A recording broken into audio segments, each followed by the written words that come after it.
وبركاته. الحمد لله الذي هدانا لهذا وما كنا لنهتدي لولا ان هدانا الله، واشهد ان لا اله الا الله وحده لا شريك له، واشهد ان سيدنا مولانا عليه وسلم. اما بعد، قال الله تبارك وتعالى: اعوذ بالله من الشيطان الرجيم، بسم الله الرحمن الرحيم. حميم والكتاب المبين، إنا أنزلناه في ليلة مباركة إنا كنا منذرين فيها يفرق كل أمر حكيم. صدق الله العظيم. بسم الله الرحمن الرحيم. رب اشرح لي صدري ويسر لي أمري واحلل عقدة من لساني يفقهوا قولي. بسم الله الرحمن الرحيم. اللهم صل على محمد وعلى آل محمد كما صليت على إبراهيم وعلى آل إبراهيم إنك حميد مجيد. اللهم بارك على محمد وعلى آل محمد كما باركت على إبراهيم وعلى آل إبراهيم إنك حميد مجيد. محترم دوستوں اور عزیز ساتھیوں، سب سے پہلے اللہ کا شکر و احسان ہے تو اللہ تبارک و تعالیٰ نے ہم تمام لوگوں کو مبارک محفل عطا فرمائی، اور اللہ نے ہمیں اور آپ کو چنا آج کی اس محفل میں بیٹھنے کے لیے، جو مبارک محفل جس میں اللہ تبارک و تعالیٰ نے مغفرت کا اعلان کیا ہے۔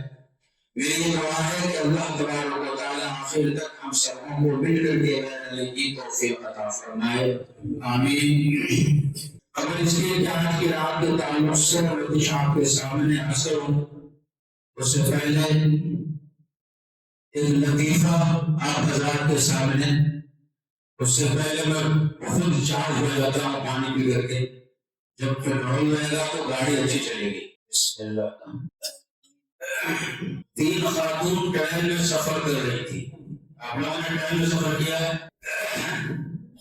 تو تینوں خاتون جب بیٹھی، تینوں اجنبی ایک دوسرے کے لیے، لیکن عورتوں کا یہ حال ہے کہ جب وہ بیٹھتی ایک جگہ تو بس 1 ہی منٹ کے اندر ایسی دوستی ہو جاتی ہے کہ معلوم ہوتا ہے کہ بہت ہی پرانا تعلقات ہے۔ تو اس میں سے ایک کی عمر تقریباً 25 سال، دوسرے خاتون کی عمر تقریباً 35 سال اور تیسرے کی تقریباً 45 سال۔ جب بات ہونے لگی تو تینوں نے ایک دوسرے سے عمر پوچھی کہ بھائی آپ کی عمر کتنی ہے، آپ کی عمر کتنی ہے اور آپ کی کتنی ہے۔ عورتوں سے عمر اور مردوں سے ان کی تنخواہ کبھی مت پوچھنا۔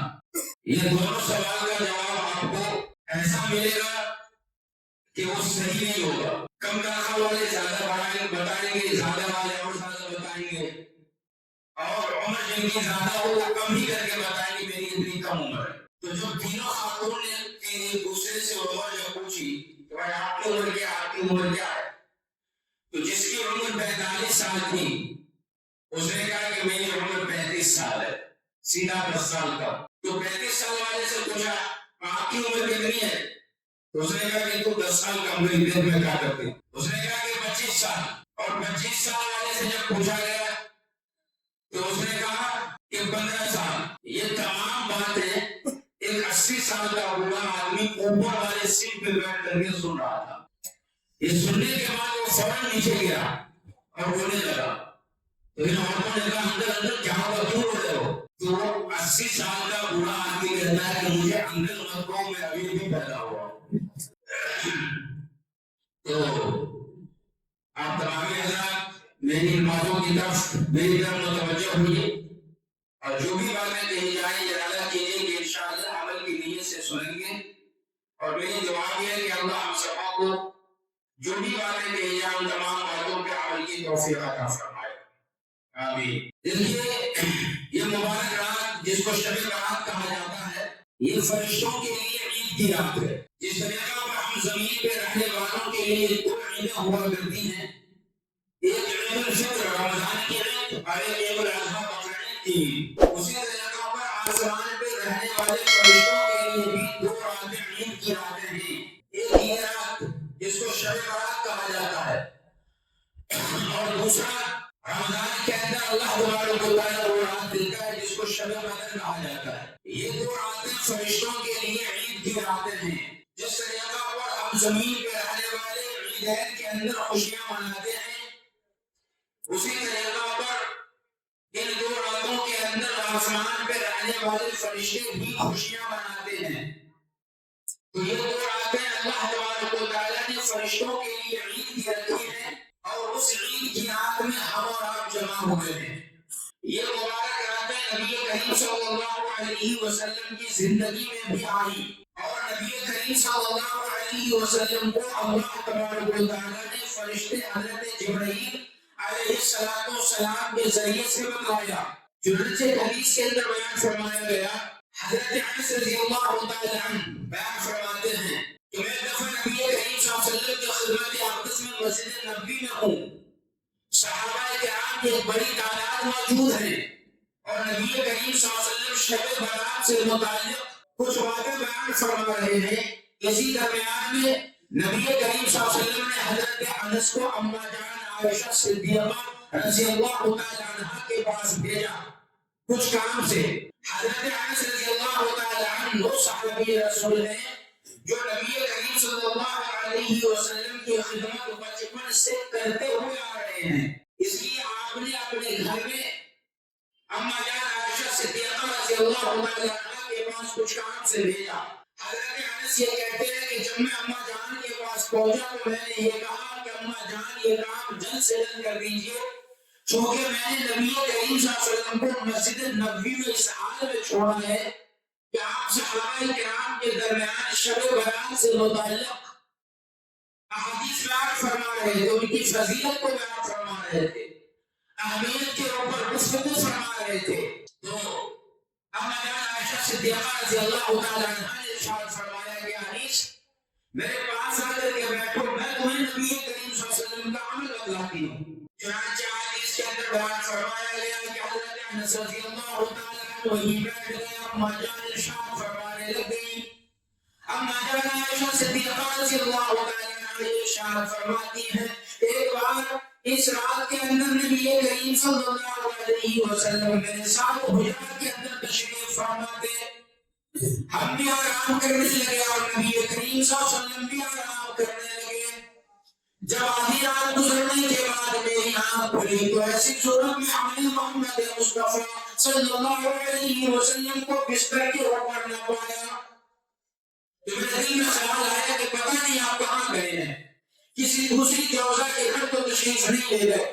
اما جان عائشہ صدیقہ رضی اللہ تعالیٰ عنہ اپنے حجرے سے باہر نکلتی ہیں، اور باہر نکلنے کے بعد یہاں وہاں ادھر ادھر جا کر کے آپ کو تلاش کرتی ہیں. لیکن جب آپ نہیں ملتے تو پھر آپ جنت البقیع جو نبی کریم صلی اللہ علیہ وسلم کا جہاں روضہ ہے اس روضہ کے سامنے آ کے جب آپ دیکھیں گے آج جو قبرستان موجود ہے، چنانچہ آپ اما جان عائشہ صدیقہ جب اس قبرستان کے اندر داخل ہوئی تو ایسی صورت میں نبی کریم صلی اللہ علیہ وسلم کو اسی قبرستان کے اندر پایا، اور نبی کریم صلی اللہ علیہ وسلم جنت البقیع کے اندر دعاؤں کے اندر مصروف ہیں. نبی کریم صلی اللہ علیہ وسلم کا عمل اس مبارک رات کے اندر یہ ہے کہ آپ قبرستان میں جا کر کے دنیا کی باتیں نہیں کر رہے ہیں، بلکہ اللہ تبارک و تعالیٰ سے التجا کر رہے ہیں جن کے لیے اپنے لیے نہیں، اپنی اولاد کے لیے نہیں، اپنی بیوی بچوں کے لیے نہیں، بلکہ ہمارے اور آپ کے لیے. نبی کریم صلی اللہ علیہ وسلم اپنی امت کے لیے، اپنی امت کی مغفرت کے لیے اللہ تبارک و تعالیٰ سے دعا کر رہے ہیں. آج ہم آپ جو قبرستان میں جاتے ہیں دنیا کی باتیں کرتے ہیں، تو معلوم ہے قبرستان میں جانے کے بعد ایک آدمی جن کا انتقال ہوا انہیں قبر کے اندر رکھا جانا ہے، اور یہی حال تمام انسانوں کا ہونے والا ہے. لیکن وہاں اس قبرستان میں پہنچنے کے بعد بھی ہمارا اور آپ کا حال یہ ہوتا ہے کہ ہم دنیا کی باتیں، ہنسی مذاق کی باتیں، کاروبار کی باتیں، یہ تمام باتوں کے اندر ہمارا لگے رہتے ہیں، جبکہ نبی کریم صلی اللہ علیہ وسلم نے ارشاد فرمایا کہ تم ہفتے میں کم سے کم ایک دفعہ قبرستان کو جایا کرو. اس واسطے نبی کریم صلی اللہ علیہ وسلم نے ارشاد فرمایا کہ جب تم قبرستان میں جائیں گے آخرت کی یاد آئے گی، یہی ہمارا آخری ٹھکانہ ہے، یہی ہمیں جو ہے دو قبروں کے اندر لپیٹ کر کے اسی قبر کے اندر ہمیں ڈالا جانا ہے. آخرت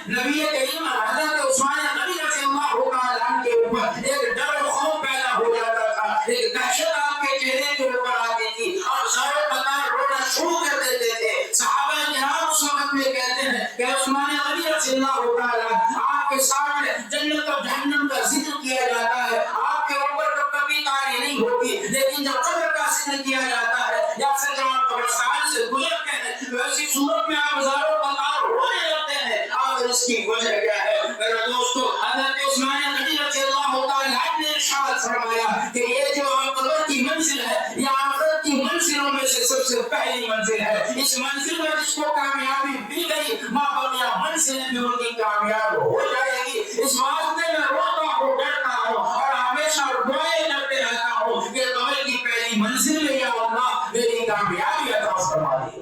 تو میرے دوستوں ہمیں بھی چاہیے کہ حضرت ہمارے نبی کے طریقے کو ہم اور آپ اپنائیں اور قبرستان کے اندر جائیں تو اللہ سے یہ دعا کریں یا اللہ یہ جو آخرت کی منزل میں سے پہلی منزل ہے اس میں ہم سبوں کو کامیابی عطا فرما دے اور وہ عمل ہمیں اس دنیا میں رہ کر کے کرنے کی توفیق عطا فرما دے. تو نبی کریم صلی اللہ علیہ وسلم کا عمل قبرستان میں جا کر کے یہ تھا کہ آپ اپنی امتی کے لیے مغفرت کی دعائیں کر رہے ہیں.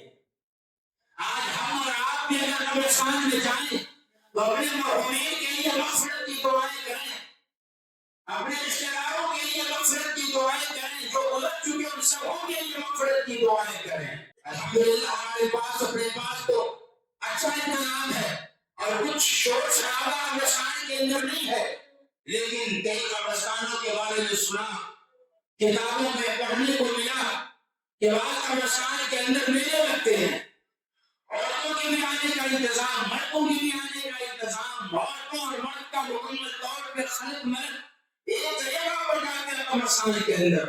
یہ مکمل طور پہ گناہ کا کام ہے کہ عورت اور مرد ایک دفعہ ایک ہی دروازے سے ایک ہی ساتھ قبرستان کے اندر جائیں اور وہاں بیٹھ کر کے دنیا کی باتیں کریں. یہ مکمل طور پہ حرام کام ہے, ایسا نہیں کرنا چاہیے. لیکن الحمدللہ اپنے پاس جہاں بھی قبرستان ہے وہاں پہ شریعتوں پر رش تو نہیں لگا کرتا, لیکن جب ہم جائیں تو آرام سے قرآن کریم کے حصہ جو بھی ہمیں یاد ہے وہ پڑھیں اور مرحومین کے نام سے ہم مغفرت کریں.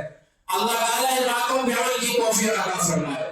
اما جان عائشہ صدیقہ رضی اللہ تعالیٰ عنہا آگے بیان فرماتی ہے ایک دفعہ نبی کریم صلی اللہ علیہ وسلم ہمارے حجرے میں رات میں تشریف فرمایا, اچانک اٹھے میں پیچھے پیچھے گئی. نبی کریم صلی اللہ علیہ وسلم مسجد نبوی میں تشریف فرما ہوئے, وہاں پہ آپ نے نماز کی نیت باندھی, نماز مکمل کی اور پھر اللہ تبارک و تعالیٰ سے ہاتھ اٹھا کر کے دعا کرنے لگے.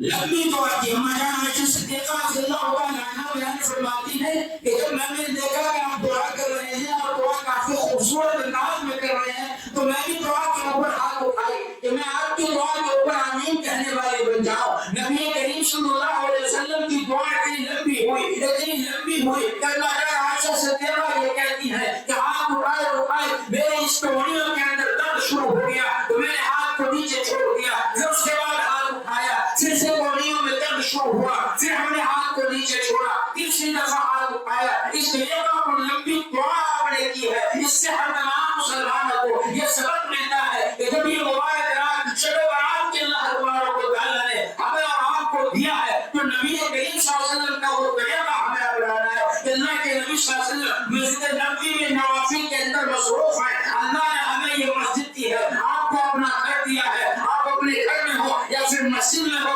نبی کریم صلی اللہ علیہ وسلم کا طریقہ اپنانا ہے کہ ہمیں نوافل ادا کرنی ہے اور نوافل جب مکمل طور پہ ہم ادا کر لیں, قرآن کریم کی تلاوت کر لیں اور اس کے علاوہ ذکر و اذکار کر لیں تو آخر میں ہم دعا اللہ تبارک و تعالیٰ کے سامنے اپنے ہاتھ کو اٹھا کر کے کریں اور لمبی دعا کریں. ہر چیز دعا کے اندر مانگے, اپنے لیے مانگے, رشتہ داروں کے لیے مانگے, ماں باپ کے لیے مانگے. وہ غلط آپ نے نہیں کرنی ہے کیونکہ آج کی اس مبارک رات کے اندر اللہ تبارک و تعالیٰ اپنی پوری رحمت کے ساتھ ہمیں اور آپ کو عطا فرمانے کے لیے ہی سارے دنیا کے اوپر تشریف فرما ہے.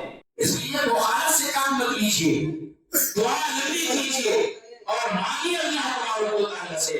اللہ تبارک و تعالیٰ انشاءاللہ ہماری اور آپ کی دعا کو ضرور قبول فرمائے گا. ایک اور حدیث نبی کریم صلی اللہ علیہ وسلم ارشاد فرماتے ہیں کہ میں ایک رات آرام فرما رہا تھا اور حضرت جبرائیل علیہ السلام آئے, مجھے نیند سے بیدار کیا اور کہا کہ میرے محبوب آپ آسمان کی طرف دیکھیے. نبی کریم صلی اللہ علیہ وسلم نے جب آسمان کی طرف دیکھا تو آپ نے دیکھا کہ جنت کے پورے دروازے کھلے ہوئے ہیں, آپ کو دروازے, اور ہر دروازے پہ فرشتوں کو اللہ نے متعین کر رکھا ہے اور ہر دروازے پر فرشتہ آواز لگا رہا ہے کہ مغفرت کی تمنا جس کو ہے ان کے لیے بھی مبارک ہو جو رات میں اس رات میں سجدے میں قیام میں رکوع میں سجود میں ہر دروازے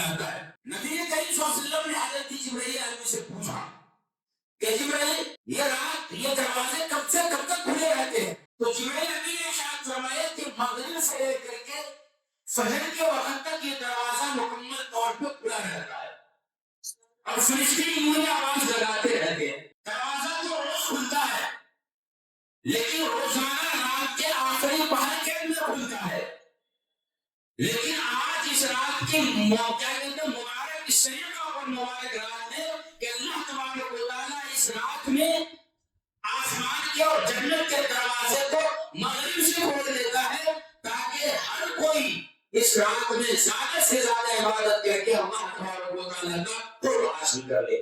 تو میرے دوستوں پتہ یہ چلا کہ نبی کریم صلی اللہ علیہ وسلم ان راتوں میں جگتے تھے، عبادت کرتے تھے، اور اما جان عائشہ صدیقہ سے بھی بتا رہے ہیں کہ یہ رات ہے آپ اس میں عبادت کرو۔ اللہ کے نبی نے پوچھا حضرت جبرائیل سے کہ اس میں عبادت جب ہم کریں گے تو اس کا فائدہ کیا ہوگا؟ جبرائیل نے ارشاد فرمایا کہ اس کا فائدہ یہ ہوگا، نبی کریم صلی اللہ علیہ وسلم نے ارشاد فرمایا کہ جبرائیل ابھی یہ کہنے لگے کہ مدینے کے اندر جو قبیلہ ہے قبیلہ بنو کلب، اس قبیلے کے اندر جتنے بھی بکریاں ہیں اس بکریوں کے بدن پہ جتنے بال ہیں اس بال کے برابر اللہ تبارک و تعالیٰ جہنمیوں کو آواز گرا جہنم سے آزاد کرتا ہے۔ ایک روایت میں ہے کہ مدینے کے اندر اور دوسرے قبیلے بھی تھے جو بکریوں کا کاروبار کرتے تھے، لیکن قبیلے بنو کلب ایک ایسا قبیلہ تھا جن کے پاس سب سے زیادہ بکریاں تھیں، میرا ڈھونڈے تھے۔ تو پہاڑوں کے درمیان میں اگر ان کی بکریاں آ جائے تو ایک بالش زمین بھی باقی نہیں رہے کہ ہماری اس کے اوپر نظر پڑ جائے۔ مکمل طور پہ اتنی تعداد بکریوں کی زمین کو مکمل طور پہ چھپا دے، اس تعداد کے برابر اللہ تبارک و تعالیٰ جہنمیوں کو جہنم سے آزاد کرتا ہے۔ بات بکریوں کی آئی تو ایک واقعہ یاد ہے، ایک صاحب بیچارہ بقرعید کے لیے بکرا خریدا کہ اسے ہم رکھ کر کے اپنے پاس رکھ کر کے ان کو تیار کریں گے بقرعید کے لیے، جو وہ خرید کر کے لے کر کے جا رہا ہے تو راستے میں کچھ ہنڈوں سے ملاقات ہو گئی، لٹیروں سے ملاقات ہوئی۔ ان لٹیروں نے ایک الگ ہی انداز طریقہ بنایا لوگوں کو لوٹنے کا۔ چنانچہ 3-4 دوستوں نے ارادہ کیا کہ ہم 1 کلومیٹر کی دوری پہ یا آدھا کلومیٹر کی دوری پہ کھڑے ہو جاتے ہیں، کوئی اگر بکرا لے کر کے آئے تو ہم اسے کہیں گے کہ بھائی تم کیا لے کر کے جا رہے ہو۔ چنانچہ ارادہ کیا ایسا کرنا لوٹنے کا۔ یہ بکری خرید کر کے جا رہا ہے، بقرعید کے لیے بکرا خریدا ہوا ہے۔ راستے میں ایک لٹیرے سے ملاقات ہوئی تو کہا کہ کیا بھائی کتے کے بچے کے گلے میں پٹا ڈال کر کے اس کی جو رسی لے کر کے اپنے ہاتھ میں کہاں لے کر کے جا رہے ہو؟ تو بکرا والا بولا بھائی تم اندھے تو نہیں ہو، یہ بکرا ہے میں بھی مارکیٹ سے خرید کے لایا۔ ارے بھائی غور سے دیکھو یہ بکرا نہیں ہے، یہ کتا کا بچہ ہے۔ تو سوچنے لگا یار میں تو بکرا دیکھ رہا ہوں، میرے کو بکرا دکھ رہا ہے، جو کتے کا بچہ کیسا دکھ رہا ہے؟ پھر کچھ اور لوگ ہیں، آدھے کلومیٹر کے بعد ایک آدمی سے ملاقات ہوئی، کہا کہ بھائی کیا بات ہے کتے کے بچے کو پکڑ کے کہاں سے لے کر کے جا رہے ہو؟ کہا کہ نہیں بھائی یہ بکرا بکرے کے لیے خریدا ہوں۔ نہیں بھائی یہ کتے کا بچہ ہے۔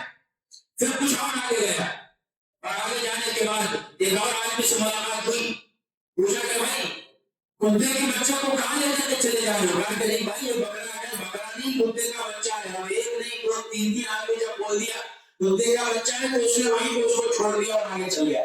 تو یہ بھی جو لوٹنے کا طریقہ ہے، اللہ حفاظت فرمائے۔ تو میرے دوستوں نبی کریم صلی اللہ علیہ وسلم نے ارشاد فرمایا کہ قبیلہ کلب کے بدن کے اوپر جتنے بھی بال ہیں اس بال کے برابر آج کی رات اللہ تبارک و تعالیٰ جہنمیوں کو جہنم سے نجات دیتا ہے، آزاد کر دیتا ہے۔ ہمارے سر میں کتنے بال ہم گنتی نہیں کر سکتے، سر تو چھوڑیے آنکھ کے اوپر جو یہ حصہ ہے یہ حصہ، اس حصے میں کتنے بال ہم گنتی نہیں کر سکتے۔ قبیلہ کلب کے بکریوں کے جتنے بکریاں ان بکریوں کے بدن میں جتنے بال ہیں اس بال کے برابر ہی نہیں بلکہ اس سے زیادہ تعداد میں لوگوں کی مغفرت آج کی رات میں اللہ تبارک و تعالیٰ کرتا ہے۔ تو ہم اور آپ خوش قسمت ہیں کہ اللہ تبارک و تعالیٰ نے ہمیں اور آپ کو ایسی مبارک رات عطا فرمائی ہے۔ جتنا بھی ہو سکے آپ اس رات میں عبادت کیجیے، ذکر و اذکار کیجیے، اللہ تبارک و تعالیٰ سے مغفرت کی دعائیں کیجیے تو اللہ تبارک و تعالیٰ ضرور ہماری اور آپ کی مغفرت فرمائے گا۔ میرے دوستو، یہ وہ مبارک رات ہے جس مبارک رات میں اللہ تبارک و تعالیٰ ہماری اور آپ کے قسمت کو لکھنے والا ہے۔ چنانچہ علماء کرام نے بیان فرمایا کہ اس مبارک رات شب برات کے اندر اللہ تبارک و تعالیٰ پورے سال کا گوشوارہ بنا کر کے فرشتوں کو سونپ دیتا ہے کہ تمہیں یہ سارے کام کرنا ہے، یہ کام کرنا ہے۔ ہوا چلانے والے فرشتوں کو ہوا کے اوپر مامور جو کیا جاتا ہے پورے سال میں کس جگہ پہ تیز ہوا، آہستہ ہوا، بارش والے فرشتوں کو بارش کا حکم کی رات ملے گی۔ فلاں وہ تمام فرشتے جو اپنے لیے اپنے اولاد کے لیے دعائیں کرنے والے ہیں، ان کی شادی ہو رہی ہے، ان کی شادی ٹوٹ جانی ہے، کون صاحب اولاد ہوگا اور ان کے گھر کے اندر خیر و برکت کا نزول ہوگا، کون اس دنیا میں پیدا ہونے والا ہے، کون اس دنیا سے رخصت ہونے والا ہے، یہ تمام چیزیں لکھ کر کے اللہ تبارک و تعالیٰ فرشتوں کو سونپنے والے ہیں کہ یہ کام کرنا ہے۔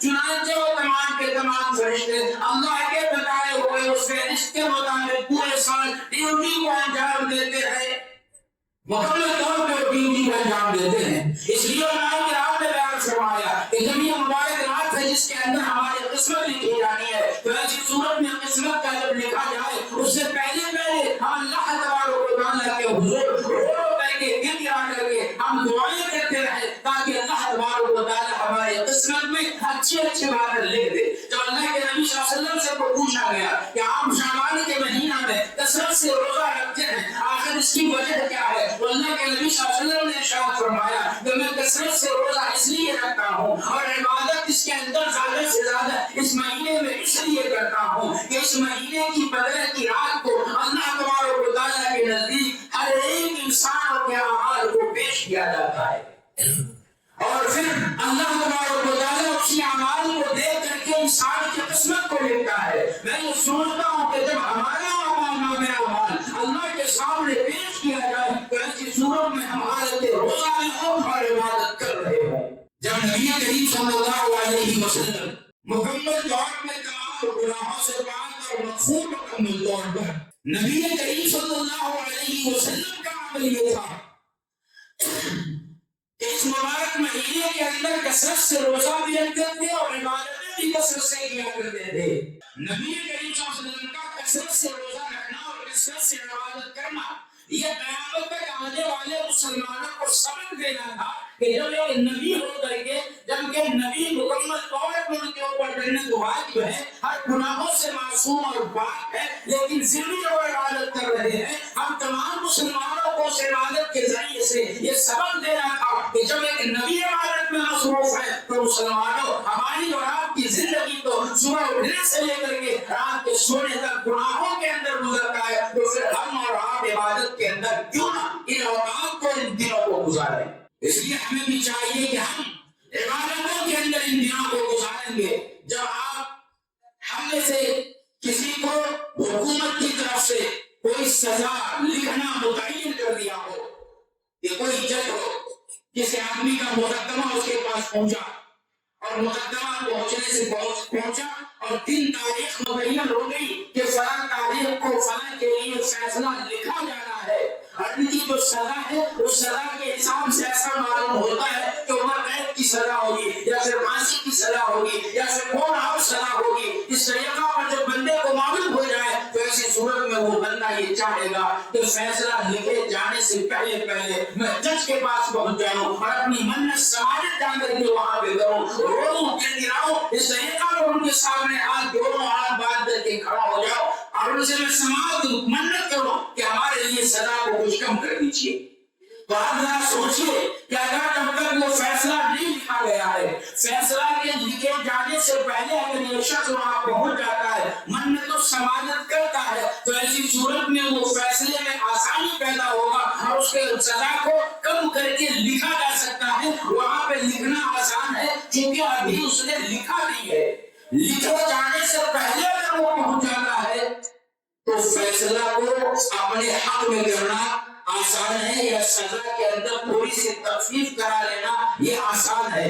لیکن اگر فیصلہ لکھ دیا گیا ہو قلم سے اور لکھ دینے کے بعد اگر یہ مجرم پہنچتا ہے کہ بادشاہ سلامت کچھ تو سزا کم کر دیجیے، تو اب لکھ دینے کے بعد کم کرنا بڑا ہی مشکل ہوگا۔ وہ یہی کہے گا کہ نہیں آیا وہ ہم نے لکھ دیا ہے، ہماری کاپی اگلوں کے بعد چیک کی جائے گی، اگر اس کے اندر کٹ کا نشان ہوگا تو ہم سے پوچھا جائے گا کہ تم نے تو اس کے حق میں یہ فیصلہ لکھا تھا لیکن اسے کٹ کر کے اس کی سزا کم کیوں کی، تو میں کیا جواب دوں گا؟ اس واسطے وہاں پہ لکھے جانے کے بعد پھر سزا میں تخفیف کرانا بڑا ہی مشکل ہے۔ اسی طریقہ پر میرے دوستو اللہ تبارک و تعالیٰ ہمارا اور آپ کے مسئلے کا فیصلہ آج کی رات میں کرنے والے ہیں، لہذا لکھنے سے پہلے اگر ہم اور آپ اللہ کی عبادت کر کے گناہوں سے توبہ کر کے اللہ سے معافی مانگ کے اور پھر اس کے علاوہ دعا اللہ تبارک و تعالیٰ سے کر کے اگر ہم تمام گناہوں سے معافی مانگنے کے بعد اللہ سے منت و سوالت کریں گے تو ہماری قسمت سے لکھنے سے پہلے اگر ہم نے یہ تمام کام کر لیا تو انشاءاللہ ہمارے گناہوں کی جو سزا لکھے جانا ہے اللہ تبارک و تعالیٰ ضرور اس کے اندر تخفیف فرمائے گا اور گناہوں کو معاف فرمائے گا، تو پھر قسمت میں انشاءاللہ اچھی سے اچھی باتیں لکھے گا۔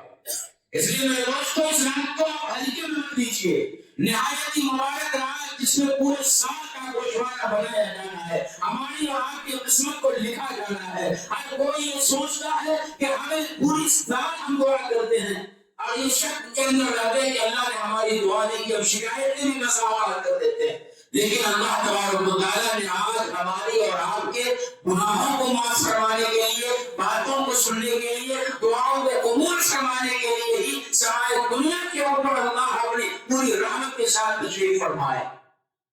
نبی کریم صلی اللہ علیہ وسلم نے بنی اسرائیل کے ایک شخص کا واقعہ حدیث کے اندر بیان فرمایا۔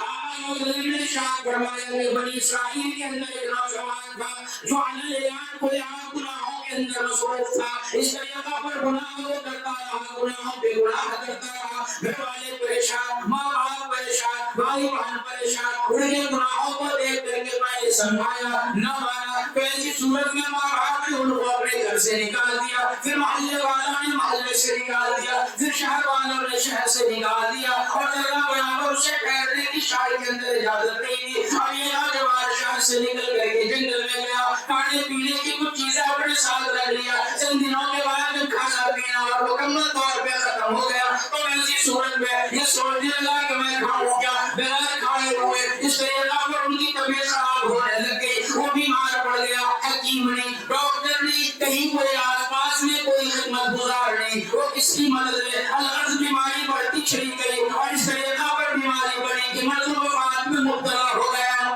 وہ نوجوان مرض وفات میں مبتلا ہو گیا۔ اب وہ اپنے سامنے کی طرف دیکھتا ہے، کوئی بھی مددگار نہیں ملتا، اپنے پیچھے طرف دیکھتا ہے، کوئی بھی مددگار نہیں ملتا، دائیں طرف دیکھتا ہے، کوئی بھی مددگار نہیں ہے، بائیں طرف دیکھتا ہے، کوئی بھی مددگار نہیں ہے، تو ایسی صورت میں وہ آسمان کی طرف اپنے چہرے کو اٹھاتا ہے اور یہ کہتا ہے کہ اللہ تبارک و تعالیٰ میں بڑا ہی پاپی انسان ہوں، گناہگار انسان ہوں، اتنا بڑا گناہ ہم نے کیا ہے کہ ہمارے گناہ کی وجہ سے ہمارے گھر والوں نے گھر سے نکالا، محلے والوں نے محلے سے نکالا، شہر والوں نے شہر سے نکال دیا ہے، یا اللہ اب آپ بھی ہیں اور آپ کا در ہے، آپ ہے، میں اپنے تمام گناہوں سے توبہ کرتا ہوں، میرے توبہ کو قبول فرما لے اور میری موت حق پہ موت عطا فرما دے، ایمان کی سلامت ہمیں عطا فرما دے۔ چنانچہ یہ دعا کر رہا تھا، ان کی موت وہاں پر ہو گئی۔ جلال کی قسم ہے، اللہ تبارک و تعالیٰ نے اپنے اس بندے کے لیے حضرت وقت کے نبی حضرت موسیٰ علیہ السلام کے اوپر وحی نازل فرما دی کہ اے موسیٰ میرا ایک ولی، میرا ایک دوست فلاں جنگل کے اندر مرا ہوا ہے، ان کے تفریح و تقسیم کا انتظام کرو۔ حضرت موسیٰ علیہ السلام سوچنے لگے کہ بھائی اللہ کا ایسا کون ولی ہے جس سے میری ملاقات نہیں ہوئی، اب اللہ کا بندہ جنگل کے اندر انتقال کر گیا۔ چنانچہ موسیٰ علیہ السلام جو اس جنگل میں پہنچے تو دیکھا کہ نوجوان آدمی ہے جن کا انتقال ہو چکا ہے، آواز آتی ہے کہ موسیٰ علیہ السلام ان کے کفن کا انتظام آپ کو ہی کرنا ہے اور ان کے جنازہ میں تمام شہر والوں کو بلانا ہے، آپ بھی اعلان کر دو میرا یہ آپ سے حکم ہے، آپ بھی اعلان کرو کہ اللہ کا ایک ولی فلاں جنگل کے اندر مارا پڑا ہے، ان کے تجہیز و تدفین کا انتظام وقت کا پیغمبر حضرت موسیٰ موسیٰ علیہ السلام کر رہے ہیں اور موسیٰ علیہ السلام سے یہ اعلان کروایا جا رہا ہے کہ تم یہ اعلان کرو کہ جو ان کے جنازے میں شامل ہوگا ان سبوں کی میں مغفرت فرما دوں گا۔ اللہ اکبر۔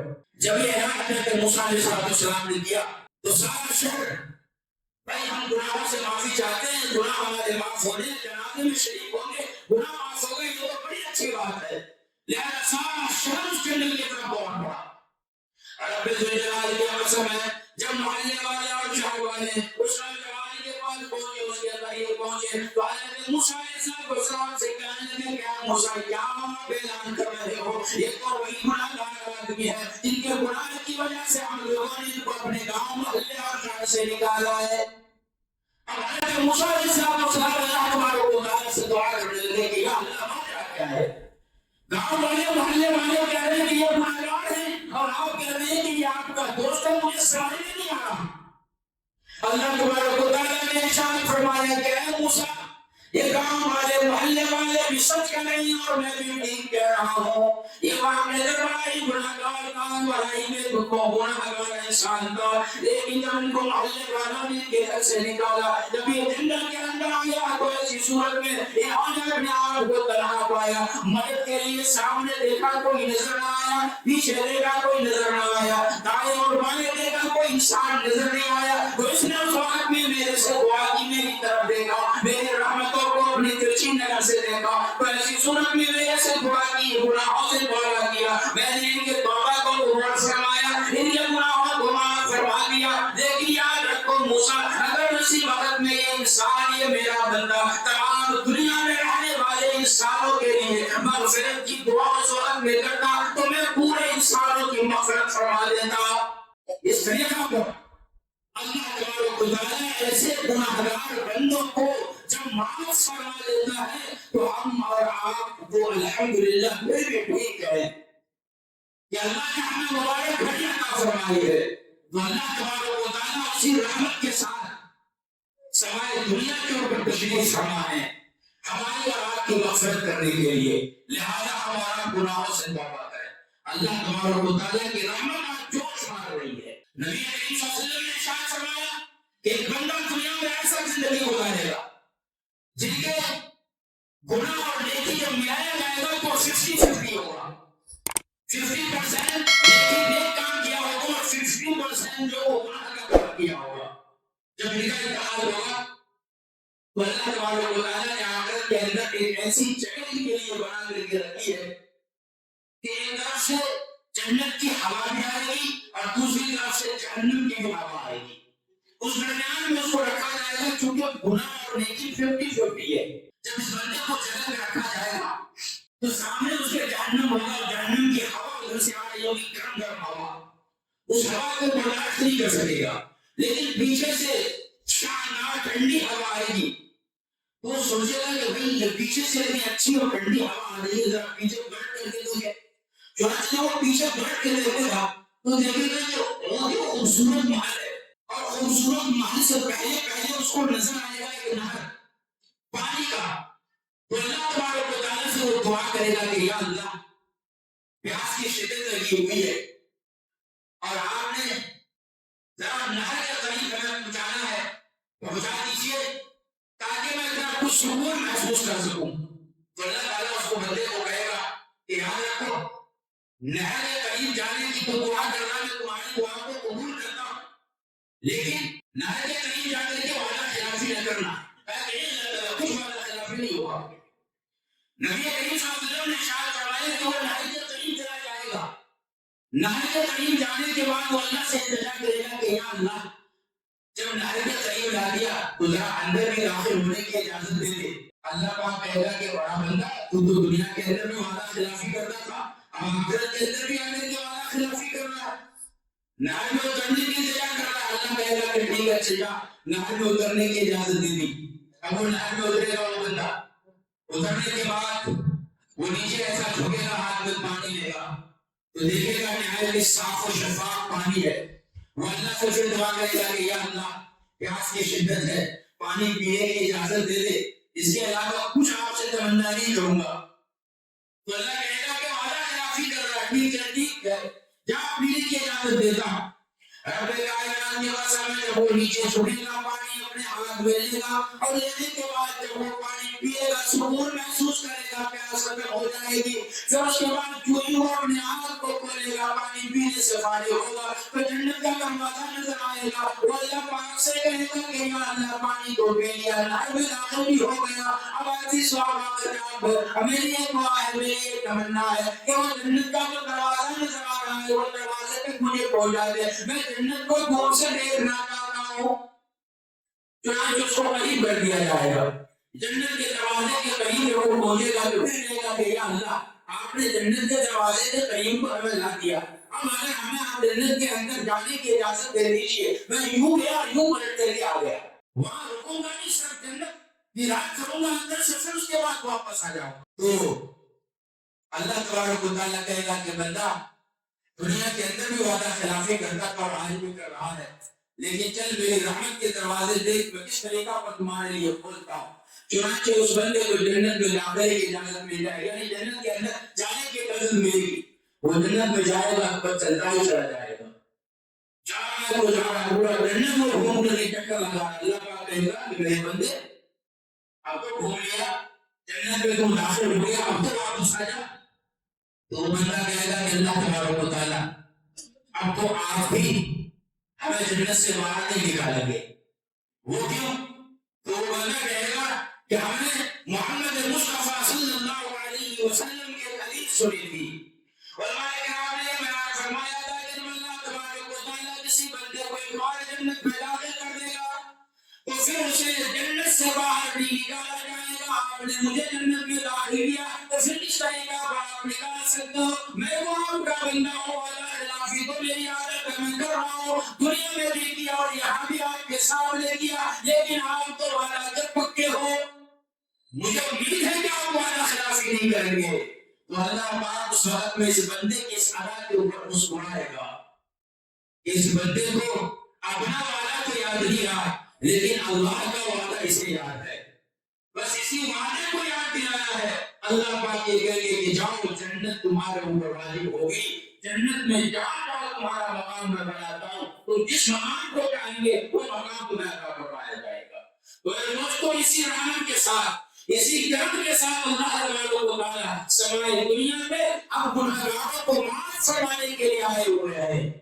اللہ تبارک و تعالیٰ آج ہم سب کو انشاءاللہ معاف فرمائیں گے۔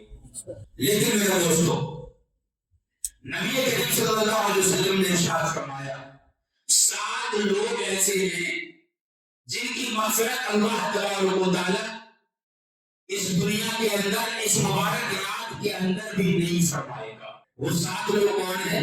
اس کا ذکر میں آپ کے سامنے کر دینا مناسب سمجھتا ہوں، لیکن اس سے پہلے ایک لطیفہ سنا دینا چاہتا ہوں تاکہ اور آپ تو تازہ ہو جائیں۔ بسم اللہ۔ ایک صاحب اپنے محلے کے اندر بڑا ہی امیر آدمی تھا، کوئی بھی اجنبی اس کے محلے سے گزرتا تو وہ اپنے گھر میں بنا ہوا دیسی گھی کا حلوہ کھلاتا تھا، اور حلوہ کھلائے بغیر ان کو وہاں سے آگے جانے نہیں دیتا تھا۔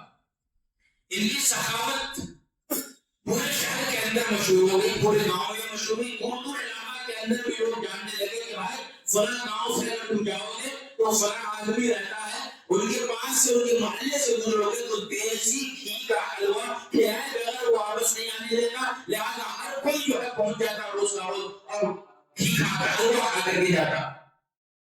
تو ایک روز اپنے گھر میں اپنی بیوی کے ساتھ بیٹھا ہوا تھا اور گفتگو کر رہا تھا کہ دیکھو ہم جو ہے اپنی محنت سے یہ پوزیشن یہ مرتبہ ہم کو حاصل ہوا ہے کہ سارے لوگوں کے اندر میں مشہور ہو گیا ہوں سخاوت کی وجہ سے کہ ہر کوئی ہمارے دروازے پہ آنا پسند کرتا ہے۔ تو اس کی بیوی کہنے لگی کہ اس کے اندر آدھی محنت میری بھی ہے، تاکہ وہ کیسے؟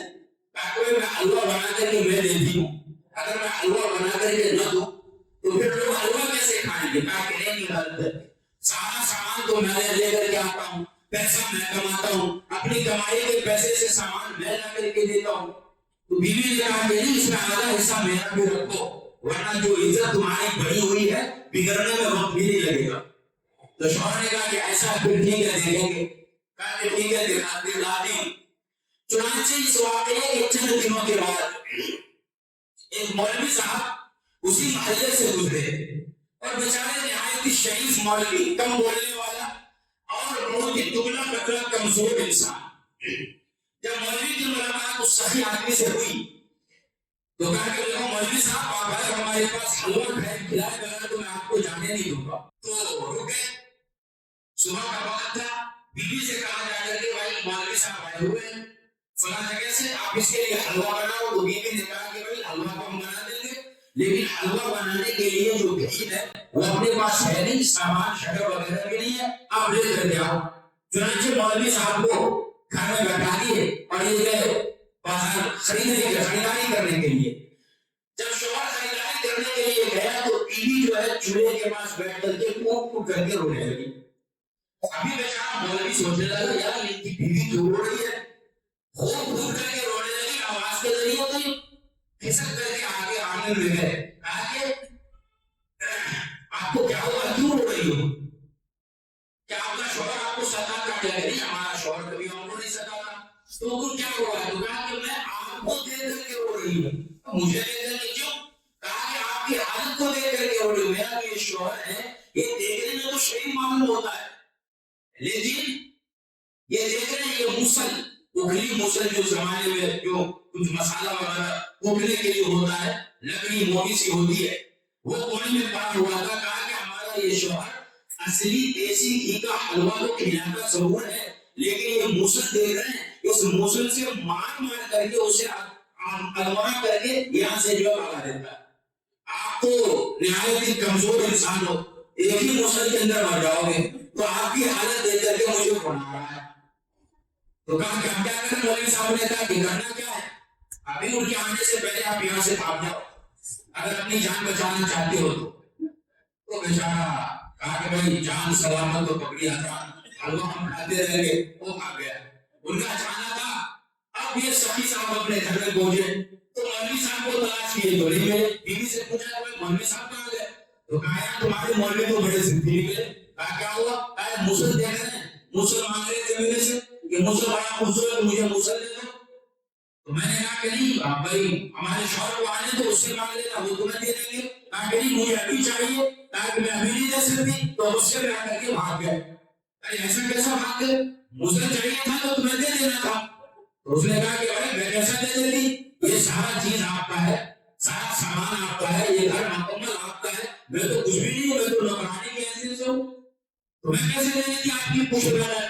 کہا کہ ابھی کچھ بول نہیں کرو گے مولوی صاحب، موزل آپ کندھے پہ رکھو اور چلے جاؤ تو کر کے مولوی صاحب کے پاس جا کر کے دے دو۔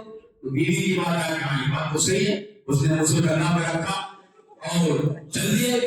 کچھ دور چلنے کے بعد مولوی صاحب نظر آ گئے تو پیچھے سے آواز دیتے مولوی صاحب موزل لے کے جاؤ۔ وہ کہتے بھائی ہم نے حلوہ نہیں کھایا۔ مولوی صاحب موزل لے کر کے جاؤ۔ وہ کہتے بھائی ہم نے حلوہ نہیں کھایا۔ اب بیچارہ پیچھے پیچھے موزل لے کے دوڑ رہا، وہ آگے آگے بھاگ رہا۔ ایک محلہ ختم ہوا، دوسرا محلہ شروع ہوا، کچھ لوگ چراستے پہ بیٹھے ہوئے تھے، وہاں جا کر کے گرا اور گرنے کے بعد جو بے ہوش ہونے لگا، پانی مارا گیا، ہوش میں آیا۔ پوچھا بھائی کہاں ہوا؟ کہا بھائی چولا گاؤں کے اندر جو سخی صاحب ہیں، فلاں صاحب، وہ دیسی گھی کا حلوہ تو ضرور کھلاتا ہے لیکن مسل لے کر کے مارتا بھی میرے پیچھے مسل لے کے دوڑتا ہے۔ تو بیوی نے کیا کہا تھا کہ آدھا حصہ میرا کو کامیابی میں، اگر نہیں رکھیں گے تو جو نام روشن ہوا اس کو مٹی میں ملا دوں گی، اور وہ ایسا ہے۔ اس لیے گھر کے اندر اگر میاں بیوی میں تو بہنا ہو تو خاموشی اختیار کر لو، زندگی انشاءاللہ سکون سے گزرے گی۔ میں نے کہا میرے دوستوں، 7 آدمی ایسے ہیں جن کی مغفرت اس مبارک رات کے اندر نہیں ہوگی۔ اس میں سے سب سے پہلا انسان مشرک ہے، شرک کرنے والا، ایک اللہ کے علاوہ کئی خداؤں کی عبادت کرنے والا۔ اللہ پاک نے قرآن کریم کے اندر ارشاد فرمایا ان الشرک لظلم عظیم، کہ شرک سب سے بڑا گناہ ہے۔ ہر گناہ کی بخشش تو ہو سکتی ہے لیکن شرک کی بخشش ہرگز نہیں ہو سکتی۔ اور شرک میرے دوستوں، شرک کے کئی اقسام ہے۔ ایک تو اللہ کے ساتھ شریک کرنا، حقیقت میں کہ اللہ کو چھوڑ کر کے غیر اللہ کی عبادت کر رہے ہیں، مورتیوں کی پوجا ہم کر رہے ہیں، یہ شرک ہے۔ اور اس کے علاوہ بھی کئی شرک ہیں جو عام طور پہ مسلمان بھی کبھی کبھی کرتا ہے کہ کبھی کوئی ضرورت پیش آ گئی تو ہمیں اللہ سے مانگنا ہے، اللہ سے مانگنے کے علاوہ ہم غیر اللہ کے سامنے ہاتھ پھیلاتے ہیں، یہ بھی شرک کہہ کر شمار کیا جاتا ہے۔ اگر ہم میں کا کوئی شخص ایسا ہے تو ابھی وہ توبہ کر لے اور ہر ایک چیز نفع اور نقصان، ہر ایک چیز کو اللہ تبارک و تعالیٰ کے ذریعے سمجھے کہ اللہ ان چیزوں کو کرنے والا ہے۔ نفع میں اللہ پہنچانا ہے، نقصان میں اللہ پہنچانے والا ہے۔ جب پریشانی آ گئی تو پریشانی سے ٹلنے کی چیز وہ اللہ تبارک و تعالیٰ کے ہاتھ میں ہے، اللہ سے ہی ہم مانگیں گے تو اللہ تبارک و تعالیٰ ہمیں عطا فرمائے گا۔ جب ہمارے اوپر آج پریشانی آتی ہے ہم نہ جانے کہاں کہاں جاتے ہیں، ہر ایک دروازے پہ جا کر کے ہم دستک دیتے ہیں، جب کہیں نہیں ہمیں شفا ملتی تو پھر آخر میں اللہ کے دروازے پہ آتے ہیں۔ اگر پہلے ہی اللہ کے دروازے پہ آ جاتے تو مختلف جگہوں پہ جانے کی ضرورت ہی پیش نہیں۔ تو سب سے پہلا مشرک ہے میرے دوستوں۔ دوسرے نمبر پر والدین کا ستانے والا نافرمان اولاد ہے۔ ماں باپ کی اولاد کے اوپر بہت ہی زیادہ محنت ہے، بہت ہی زیادہ محنت ہے۔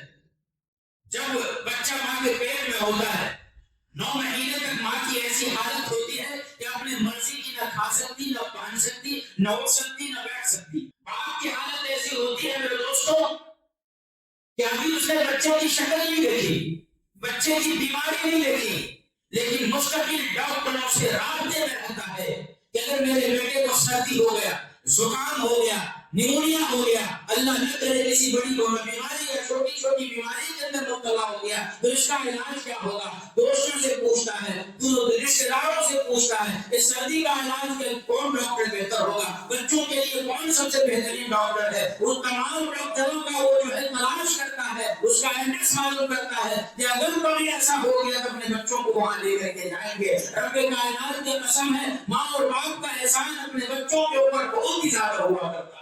جب بچی جوان ہوتی ہے اور ماں باپ جب بوڑھے ہوتے ہیں، یہی بوڑھے ماں باپ جب یہ کہتے ہیں کہ بیٹی رات کے تاریکی میں جنوری کا مہینہ ہو، رات کے 12-1-2 بجے ہوا دے دیا، اندھیری رات ہو، اس رات میں اگر بوڑھے ماں باپ کہتے ہیں کہ بیٹی پانی کی ضرورت ہے، پانی لا کر کے دے، تو ایسی صورت میں یہ بیٹی کہتی ہے کہ نہیں پوجا مجھے سردی لگ رہی ہے، میں کمبل کے نیچے ہوں، میں نہیں جا سکتی، آپ اس کا انتظام خود ہی کر لو۔ لیکن رب کائنات کی قسم ہے جب اسی بچی کی شادی ہو جاتی ہے، جب یہ ماں بن جاتی ہے اور ایسی صورت میں اپنے شیر خوار بچے کو اپنے ساتھ بستر پہ لٹائی ہوئی ہوتی ہے، رات کی تاریکی میں جنوری کے مہینے میں رات کے عالم میں جب لے کر کے سوتی ہے، وہی بچہ جب اس کا پیشاب کر دیتا ہے، ٹھنڈک اسے محسوس ہوتی ہے ماں کو، لیکن اس ٹھنڈک کو ہنسی خوشی برداشت کر لیتی ہے۔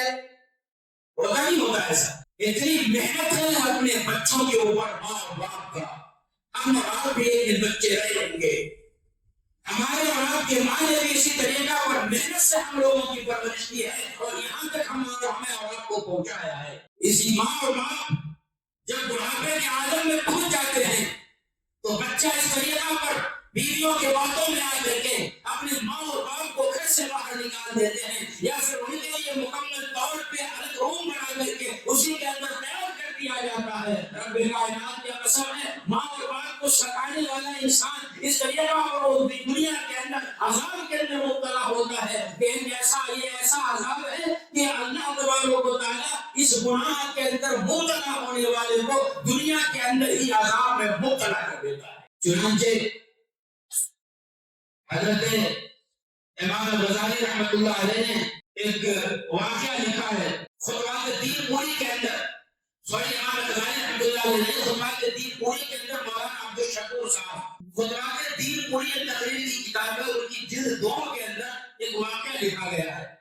مولانا عبد الشکور صاحب نے مولانا یہ کہتے ہیں کہ میں ایک دفعہ بیان کر کے آ رہا تھا، تو بیان کر کے جب میں باہر نکلا تو آدمی کو ہم نے دیکھا کہ چارپائی کے اوپر بیٹھا ہوا ہے، نہایت ہی کمزور، نہایت ہی پاگندہ بال، میلا کچیلا کپڑا۔ جب میں وہاں سے گزر رہا تھا تو اس نے اشارے سے ہاتھ کا اشارہ کیا اور مجھے اپنی طرف بلایا۔ میں نے ان کی طرف گیا، مولانا عبد الشکور صاحب یہ کہتے ہیں تو اس نے مجھے سلام کیا اور کہا کہ بھائی مجھے دیکھو، آپ بیان کرتے ہو، میں آپ کو واقعہ اپنا سناتا ہوں، اپنے بیان میں میرے اس واقعے کو میرے نام کے ساتھ آپ سنانا، چونکہ میرے ساتھ جو واقعہ پیش آیا ہے یہ میری ماں کی بد دعاؤں کا نتیجہ ہے۔ آج پورا محلہ، میری بیوی، میرے بچے، سب کے سب میرے اوپر لعنت بھیجتے ہیں۔ کہا تو واقعہ کیا ہے؟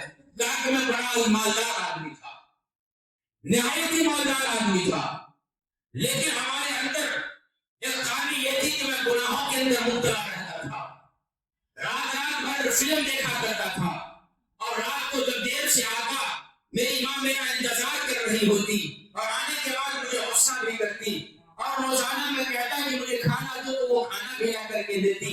لیکن جب اس طریقہ پر پریشانی ماں کی بڑھتی گئی اور ہمارا گناہ اس طریقہ پر بڑھتا گیا، رات کو دیر سے آنے لگا، شراب نوشی بھی میں کرنا شروع کر دیا، چنانچہ شراب کے نشے کے عالم میں میں روز رات میں دیر سے اپنے گھر میں پہنچا، اپنی ماں سے کہنے لگا کہ امی مجھے کھانا دو، بھوک لگی ہوئی ہے۔ چنانچہ میری ماں غصے میں تھی، شراب کی بو اس نے محسوس کی، تو ایسی صورت میں فوراً مجھے جو ہے غصہ کرنے لگی اور مجھے مارنے لگی۔ چنانچہ میں اپنے ماں کی مار کو برداشت کو کر لیا، لیکن میرے اندر بھی غصہ پیدا ہو گیا۔ میں نے اپنے جوتا اپنے پاؤں سے نکالا، اور رب کائنات کی قسم ہے، نعوذ باللہ من ذالک، میں اپنے ماں کے چہرے کے اوپر جوتا پہ مارا ہے۔ میری ماں کے ناک سے خون نیچے نکلا، اور نیچے جب گرا میری ماں نیچے کو گر گئی، اور گرنے کے بعد اپنے عادل کو آزمائے کے اندر اٹھائی، اور اٹھانے کے بعد یہ کہنے لگی کہ یا اللہ، کیا اسی دن کو دیکھنے کے لیے تو نے مجھے زندہ رکھا ہے؟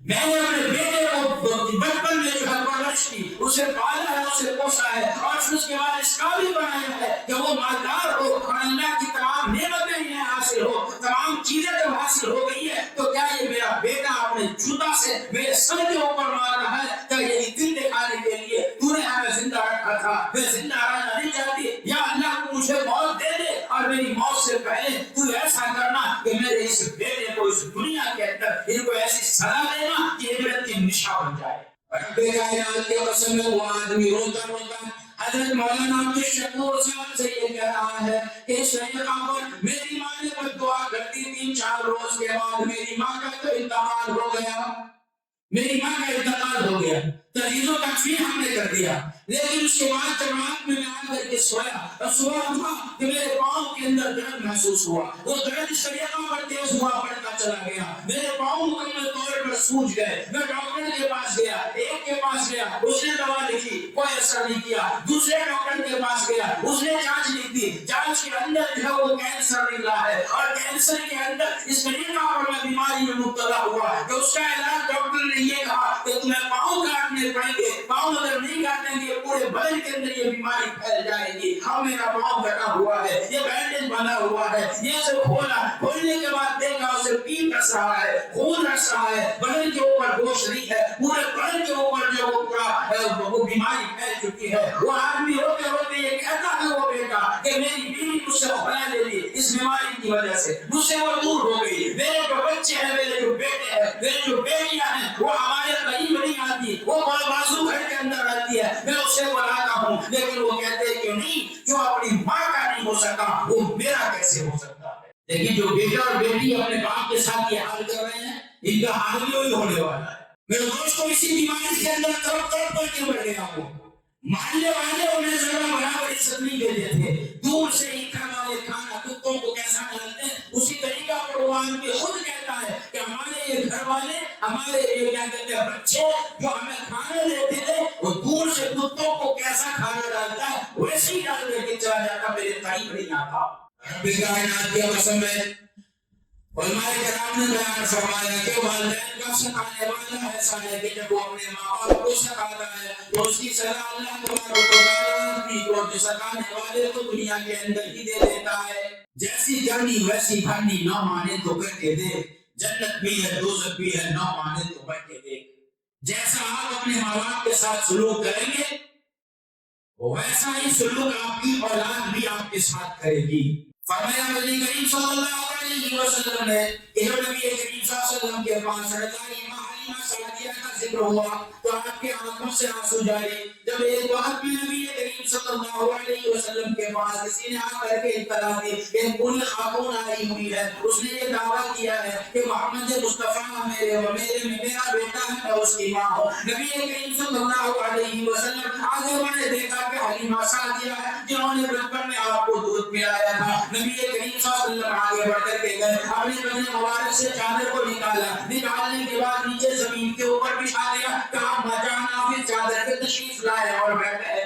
یہ رضائی ماں کی اہمیت نبی کریم صلی اللہ علیہ وسلم کے پاس تھی کہ شریعہ پر آپ عزت کیا کرتے تھے۔ آج تو حقیقی ماں کی بھی عزت کا مسلمان آپ کی اولاد نہیں کرتے۔ ماں باپ جب بوڑھے ہو گئے تو انہیں نرسنگ ہوم کے اندر جا کر کے ڈال دیا جاتا ہے۔ ایک بچے نے اپنے باپ کے ساتھ ایسا ہی کیا، نرسنگ ہوم میں ڈال دیا، وہیں پہ ہر چیز اس کا ہو رہا ہے۔ انتقال ہو گئے کچھ دنوں کے بعد نرسنگ ہوم سے فون آیا کہ آپ کے والد کا انتقال ہو گیا ہے۔ بیٹا یہ کہتا ہے کہ میرے پاس وقت نہیں ہے، ضروری میٹنگ میں جانی ہے۔ وہی بیٹا جن کے پڑھانے کے اوپر باپ نے اپنے گھر کو بیچ دیا، اپنی دولت کو مکمل طور پر خرچ کر دی۔ وہی بیٹا کو بڑھاپے میں خدمت کرنی تھی، نرسنگ ہوم میں بھیج دیا، اور جنازے کی نماز پڑھنے تک کے لیے اس نوجوان بیٹے کے پاس وقت نہیں۔ اللہ حفاظت فرمائے میرے دوستوں۔ تو ایسا ماں باپ کا ستانے والا اولاد پھر آج کی رات میں اللہ تبارک و تعالیٰ مغفرت نہیں فرمائے، اللہ تبارک و تعالیٰ علی جیسے لوگوں کی مغفرت نہیں فرمائے گا میرے دوستوں۔ پھر اس کے بعد تیسرے نمبر پر شرابی ہے، شراب کا پینے والا۔ نبی کریم صلی اللہ علیہ وسلم نے شراب کے بارے میں بیان فرمایا کہ شراب ام الخبائث ہے، تمام بیماریوں تمام گناہوں کا جڑ ہے۔ آدمی جب شراب پی لیتا ہے تو اپنے آپ میں نہیں رہتا، وہ جانا کہیں کہانی اور کہیں اور چلا جاتا ہے۔ شرابی آدمی ایک جگہ بیان چل رہا تھا، ایک شرابی آدمی بیان میں بیٹھا ہوا تھا، تو بیان کرنے والے نے کہا کہ بھائی دیکھو تم کچھ بھی کام کرو سیدھے ہاتھ سے کرو، کھانا کھانا ہے سیدھے ہاتھ سے کھاؤ، پانی پینا ہے سیدھے ہاتھ سے پیو، کچھ بھی کھانا پینا سیدھے ہاتھ کا استعمال کرو۔ تو بیان ختم ہونے کے بعد وہ شرابی آدمی آ کر کے مولوی صاحب سے ملا، حضرت یہ سوال ہے میرا، کہا کیا؟ کہ آپ نے کہا کہ سیدھے ہاتھ سے کھاؤ پیو، بائیں ہاتھ سے کھانا پینا نہیں، تو سیدھے ہاتھ سے ہی کیوں کھانا؟ کہا کہ نبی کریم صلی اللہ علیہ وسلم کی سنت ہے، لیکن اس کو سمجھ میں نہیں آیا۔ کہا کہ سیدھے ہاتھ سے بھی ہم کھائیں گے تو پیٹ میں جائے گا، اور بائیں ہاتھ سے بھی کھائیں گے تو بھی پیٹ ہی میں جائے گا، تو پھر کیا فرق ہوا؟ اس کو سمجھانے کے لیے مولوی صاحب نے یہ کہا کہ بھائی دیکھو سیدھے ہاتھ سے جب تم کھائیں گے پیئیں گے تو وہ تمہارے پیٹ میں جائے گا، اور بائیں ہاتھ سے جب تم کھائیں گے پیئیں گے تو وہ شیطان کے پیٹ میں جائے گا۔ تو اچھا ایسا اب سمجھ میں آیا۔ تو دوسرے دن وہ شرابی آدمی شراب کے دکان پہ تھا اور باٹل لے کر کے ہاتھ میں وہ شراب پی رہا ہے۔ مولوی صاحب کا گزر ہوا تو دیکھا کہ بھائی یہ آدمی جو مسئلہ پوچھ رہا تھا شراب کا، خود شراب کی دکان پہ شراب پی رہا ہے، ٹھہر کر کے آدھا لے رہا ہے، بولے آپ۔ تو شرابی آدمی کی مولوی صاحب کے اوپر نظر پڑ گئی، تو چلا کے کہا مولوی صاحب السلام علیکم، ادھر آئیے۔ تو قریب گیا، کہا گیا تو بڑا بے شرم آدمی ہے، تو شراب پی رہا، پھر مولوی کو پکار کر کے کہا مولوی صاحب السلام علیکم، کہا کہ ہاں مولوی صاحب شراب پی رہا ہوں۔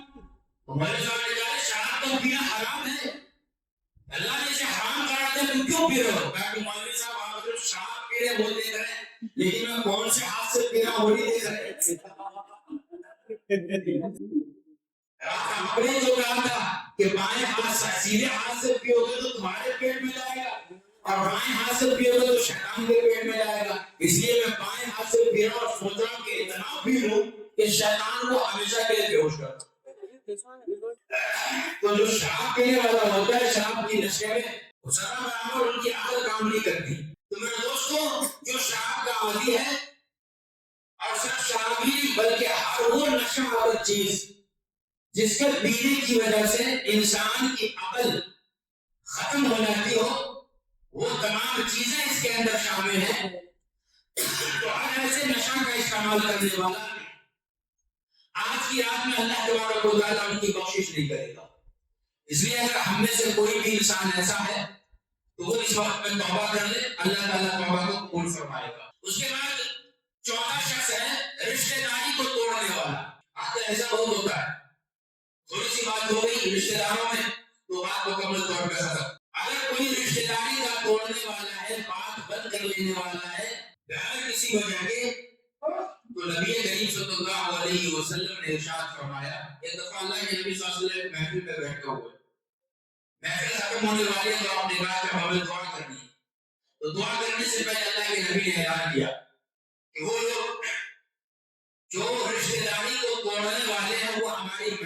اٹھ جائے.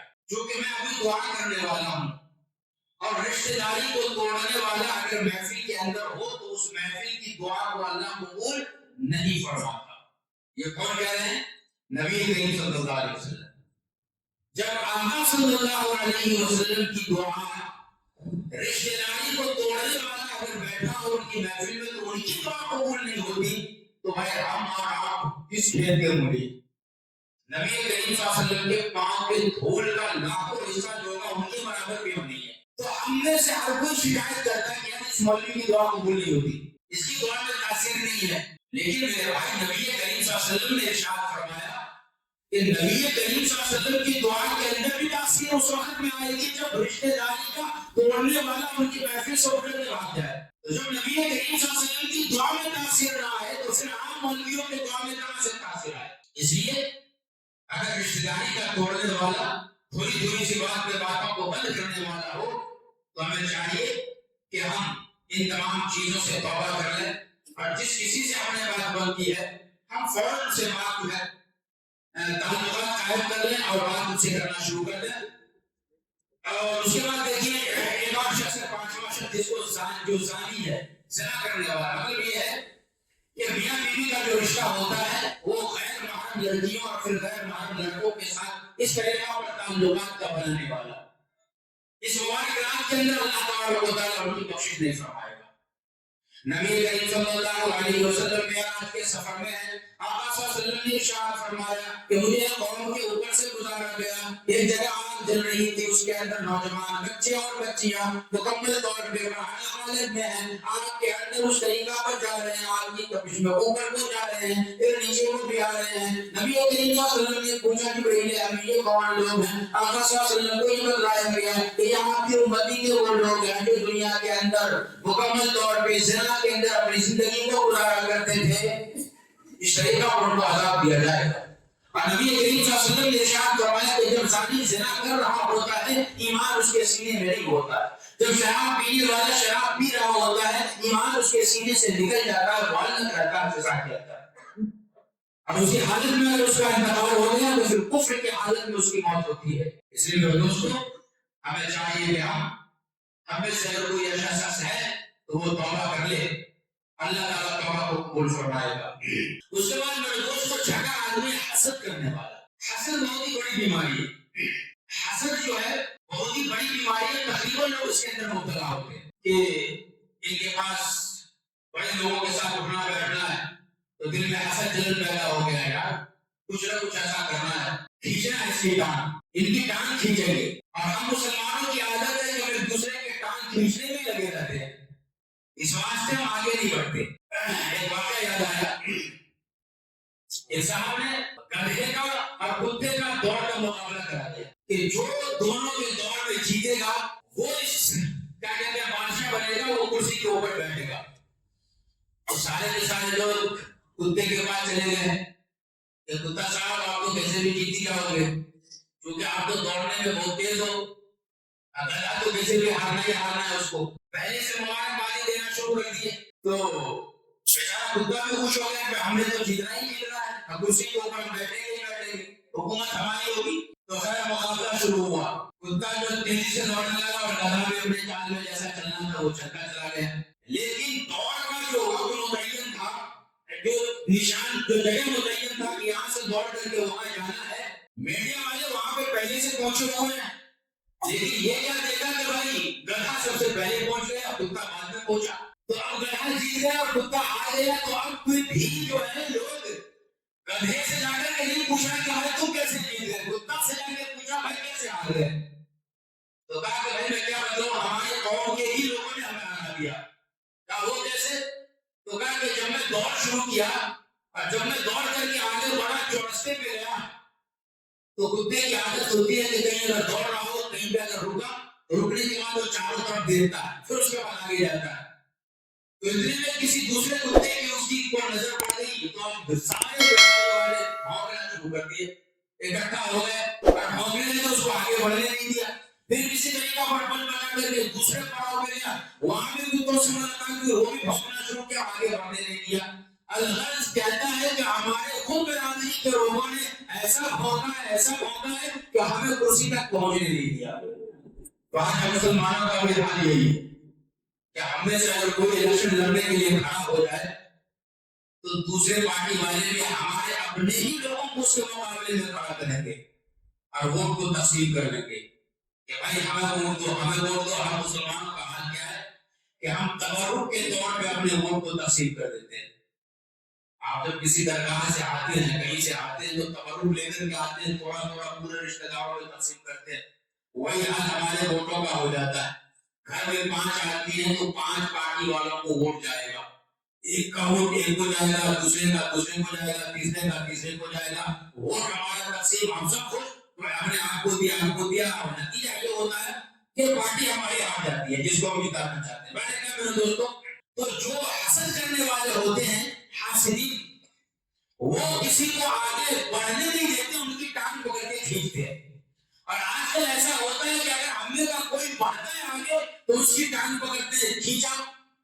پھر اس کے بعد پھر لوگ آگے بڑھتا ہے تو پھر سے دوسری بار ٹانگ پکڑ کے کھینچا. تیسری بار جب وہ آگے بڑھتا ہے تو اس کے بعد پاجامہ کا نائی پکڑ کے کھینچ دیتا ہے کہ آپ پکڑ کے کھڑے ہو, اب آگے نہیں بڑھے گا. تو یہ ہماری بیماری ہے مسلمانوں کی, جو میں آپ کے سامنے رکھ رہا ہوں. لیکن میرے دوستو, حضرت امام غزالی رحمۃ اللہ علیہ نے ایک واقعہ بیان فرمایا ہے کہ بنی اسرائیل کے اندر ایک بادشاہ تھا جن کے پاس ان کا ایک دوست بارہا آ کر کے ملا کرتا تھا. کافی اچھی ساری دوستی تھی ان کی, لیکن ایک وزیر تھا جن کو یہ دوستی پسند نہیں تھی, حسد کرتا تھا وہ.